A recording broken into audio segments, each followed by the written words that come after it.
আসসালামু আলাইকুম। সবাই কেমন আছেন? আশা করছি যে যেখানে বসে আমার এই ভিডিওটি দেখছেন আল্লাহর রহমতে সবাই ভালো আছেন। আলহামদুলিল্লাহ আমিও আপনাদের দোয়ায় এবং আল্লাহর রহমতে অনেক ভালো আছি। তো আজকে আপনাদেরকে আমি খুবই সুন্দর একটি কুর্তির ডিজাইন ড্রয়িং এবং সেলাই টিউটোরিয়ালটা শেয়ার করব। তো আশা করছি আপনারা ভিডিওটি স্কিপ না করে সম্পূর্ণ ভিডিওটি দেখবেন। তো এই কুর্তির ডিজাইনটা ছিল সূর্যমুখী ফুলের ভেরিয়েন্টে। তো সূর্যমুখী ফুলটি আমি দেখুন প্রথমে ড্রয়িং করে আপনাদের দেখাচ্ছি। তো এখানে আমি সূর্যমুখী ফুলটা যেহেতু একটু বড় আর কুর্তির দুই পাশে যেহেতু আমি একই ডিজাইন করব এই জন্য আমি প্রথমে কাগজের মধ্যে সূর্যমুখী ফুলের একটি ঝাড় এঁকে নিয়েছি। তারপরে দেখুন আমি খুব সহজভাবে কিন্তু ড্রেসের উপরে বসিয়ে কার্বন পেপারের সাহায্যে ডিজাইনটি উঠিয়ে নিব। তো এখানে যেহেতু আমার কুর্তির কালারটি ডার্ক কালার অর্থাৎ সবুজ কালার, যেহেতু কালো কালারের দাগটা দেখা যাবে না, এই জন্য আমি কার্বন পেপারটা সাদা নিয়েছি। তো আপনারা এই কার্বন পেপারগুলো কিন্তু যে কোনো লাইব্রেরিতে খুঁজলেই পেয়ে যাবেন। তাছাড়া আপনারা এরকম এই ডিজাইনগুলো কিন্তু যারা ফ্রি হ্যান্ডে ড্রয়িং করতে পারেন তারা খুব সহজেই ফ্রি হ্যান্ডে ড্রয়িং করে নিতে পারেন। তো আমি এখানে ফ্রি হ্যান্ডে ড্রয়িং করে নিতে পারতাম, তো দেখা যায় যে ফুলগুলো বড় ছোট হতে পারে। ডিজাইনটা যেহেতু আমি একদম সেম দিতে চাচ্ছি দুই পাশে, এই জন্য আমি কাগজের উপরে প্রথমে উঠিয়ে নিয়েছি। দেখুন আপনারা এই কার্বন পেপারের সাহায্যে ড্রেসে ডিজাইনটা উঠানোর ক্ষেত্রে অবশ্যই খেয়াল রাখবেন যে আপনারা নিচের দিকে দাগটা উঠছে কিনা। তো সেক্ষেত্রে আপনারা উপরের দিকে কাগজটা একটু চেপে এক পাশে একটু উঠিয়ে দেখে নেবেন যে দাগটা ঠিক মতো উঠছে কিনা। তো এখানে আমি কলম দিয়ে তারপরে এই হুবহু ডিজাইনটার উপরে এঁকে নিচ্ছি, তাহলে কিন্তু আমার ড্রেসের উপরে ডিজাইনটা খুব সুন্দরভাবে উঠে যাবে। তো এই ডিজাইনগুলো কিন্তু আরো কয়েকভাবে ড্রেসের উপরে উঠানো যায়, নীল ছাপা দেওয়া যায়। তো আমি যেহেতু অল্প পরিসরে কাজগুলো করছি এই জন্য আমি কার্বন পেপারের সাহায্যে ডিজাইনটা উঠিয়ে নিচ্ছি। তো যারা বেশি কাজ করে থাকেন অর্থাৎ অর্ডারের বেশি কাজ নিয়ে থাকেন তারা কিন্তু আর কার্বন পেপারের সাহায্যে করা হয়ে ওঠে না, কারণ এত এত কাজ কিন্তু কার্বন পেপারের সাহায্যে করা যায় না। তখন দেখা যায় নীল ছাপাই দিতে হয়। তো নীল ছাপাটা আমার কাছে ট্রেসিং পেপার এবং নীলও আছে, তারপর আমি সময়ের অভাবে আপনাদেরকে দেখাতে পারছি না। তো একদিন সময় করে আপনাদেরকে নীল ছাপা মানে কেরোসিন পদ্ধতিতে কিভাবে ড্রেসের উপরে ছাপ দিতে হয় সেটাও দেখিয়ে দিব ইনশাল্লাহ। তো সেইভাবে কিন্তু খুব সহজেই ছাপাটা উঠানো যায়। তো ট্রেসিং পেপারে ডিজাইনটা উঠানো একটু কষ্ট হয়ে যায়। তো এখানে দেখুন আমি এই ডিজাইনটা এভাবে করে নিয়েছি, আর এই পাশটা কিন্তু আমি একটু উল্টিয়ে তারপরে এই ডিজাইনটা কিন্তু আমি করে নিয়েছি। দেখুন আপনারা, আমি একটু উল্টিয়ে তারপরে এই ডিজাইনটা কিন্তু আমি করে নিয়েছি, দেখুন আপনারা দেখলেই বুঝতে পারবেন। আর নিচের দিকে আমি ছিটা ফুলের ডিজাইনটা ফ্রি হ্যান্ডেই করে নিয়েছি। দেখুন এখানে আমি ফ্রি হ্যান্ডে করার জন্য এখানে মোম রংটা নিয়েছি। তো যেহেতু ডার্ক কালার কাপড় এই জন্য আমি মোম রঙের একটু লাইট কালার রং পেন্সিলটা নিয়েছি। আমার কাছে যেহেতু গ্লিটার জেল পেনটা ছিল না, তো এই জন্য আমি মোম রংটা দিয়েই করে দেখাচ্ছি আপনাদেরকে।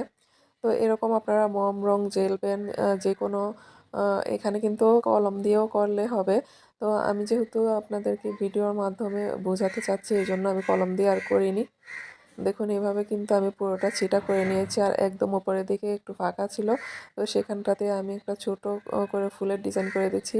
এখানে লেজি টেজি ফুলের একটা ডিজাইন হবে। তো দেখুন সম্পূর্ণটা আমি এভাবে ডিজাইনটা করে নিয়েছি। তো এখন আমি আপনাদেরকে সেলাইটা করে দেখাচ্ছি কিভাবে আমি সেলাইটা করে নিচ্ছি। তো এখানে দেখুন আমি ফুলের বৃত্তটা প্রথমে ভরাট করে নেব। আর এখানে আমি কফি কালারের সুতাটা 2 গুণ করে নিয়েছি এবং বৃত্তটা ভরাট করার ক্ষেত্রে এখানে আমি কাশ্মীরি ভরাট অথবা গিট ভরাটও বলতে পারেন, এই ভরাট সেলাইটা দিয়ে আমি ভরাট করে নিচ্ছি খুব সহজভাবেই দেখুন। আর আপনারা চাইলে কিন্তু এই ভরাট কাজটা পুরো সম্পূর্ণটা ফ্রেঞ্চ নট সেলাই দিয়েও ভরাট করে নিতে পারেন। তো ফ্রেঞ্চ নট সেলাই দিয়ে ভরাট করলে একটু দেখতে বেশি রিয়েলিটি লাগে। তো আমি যেই কাস্টমারের জন্য এই ড্রেসটা বানিয়েছি সেই কাস্টমার মানে কাজের একটু ফিনিশিং একদম মিলে থাকে এরকম কাজ চাচ্ছিল, এই জন্য আমি এই বৃত্তটা কাশ্মীরি ভরাট সেলাইটা দিয়ে ভরাট করে নিচ্ছি। আর এই সেলাইটা কিন্তু একদম পিটানো হয়ে থাকে।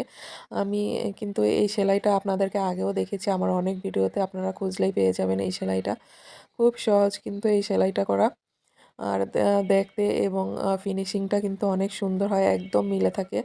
আপনাদের কাছে মনে হবে এটা মেশিনের সেলাই, মনেই হবে না যে এটা হাতের কাজের সেলাই। তো এই সম্পূর্ণটা ভরাটা আমি এই সেলাইটা দিয়ে করে নিয়েছি। আর শার্টিন ভরাটটা দিলে এখানে দেখা যায় যে আরও বেশি ফুলে ফুলে থাকবে। তো যেহেতু বৃত্তটা বড় এই জন্য আমি যাতে মিলে থাকে এই সেলাইটাই দিয়েছি।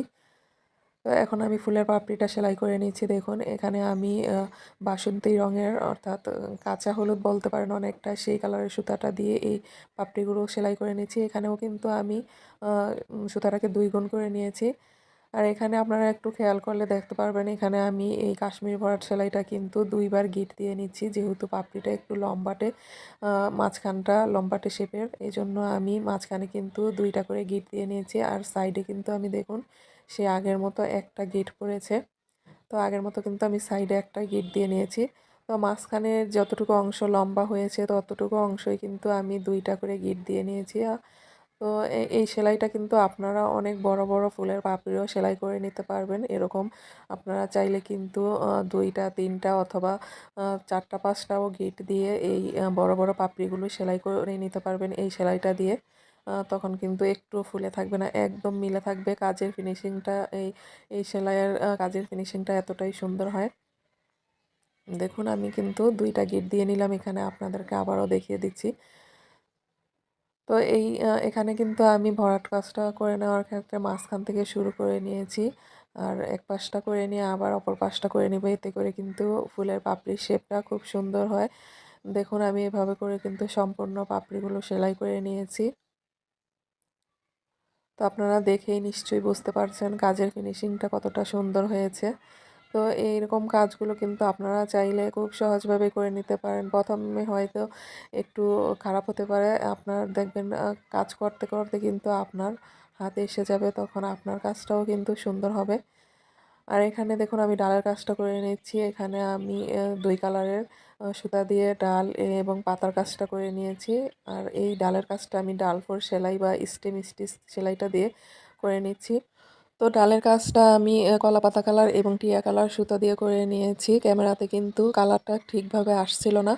আর দেখুন এখানে আমি পাতাটা কিন্তু একইভাবে 2টি কালার সুতা দিয়ে করে নিয়েছি। এখানে পাতাটা করার ক্ষেত্রে কিন্তু আমি একটু কোনাকুনিভাবে এই কাশ্মীরি ভরাট সেলাইটা করে নিয়েছি। দেখুন একদম উপর থেকে কিন্তু আমি সেলাইটা শুরু করে একদম একটু তেছাড়াভাবে কিন্তু সেলাইটা করে নিচ্ছি। এতে করে কিন্তু পাতাটা খুব তাড়াতাড়ি ভরাট হয়ে যায়, আবার দেখতেও কিন্তু সুন্দর লাগে। যেহেতু পাতাটা সিঙ্গেল এই জন্য আমি এভাবে করে নিয়েছি। আর ফুলগুলো খাড়াভাবে করলে ফুলের পাপড়িগুলো দেখতে সুন্দর লাগে, এই জন্য আমি ফুলের পাপড়িগুলো খাড়াভাবে ভরাট কাজটা করে নিয়েছি। তো দেখুন এইভাবে করে কিন্তু আমি সম্পূর্ণ পাতা এবং ডালের কাজটা 2টি কালারের সুতা দিয়ে করে নিয়েছি। এতে করে কিন্তু শেডের একটা কম্বিনেশন হয়, দেখতে খুব সুন্দর লাগে। তো ক্যামেরাতে কিন্তু ড্রেসের কালার এবং সুতার কালারটা মানে কোনোভাবেই আসছিল না। তো ফুলের কালারটা মোটামুটি বোঝা যায়। তো দেখুন আমি সম্পূর্ণ কাজটা এভাবে করে নেওয়ার পরে কতটা সুন্দর লাগছে। আর হাতার মধ্যেও কিন্তু আমি একটা করে ছিটার ফুলের কাজ দিয়েছি। তো ড্রেসের কাজটি আপনাদের কাছে কেমন লেগেছে অবশ্যই কমেন্টস করে জানাবেন, এবং সামনে আরও নতুন নতুন এরকম ভিডিও নিয়ে আসছি ইনশাআল্লাহ। তো সে পর্যন্ত ভালো থাকুন, সুস্থ থাকুন। আল্লাহ হাফেজ।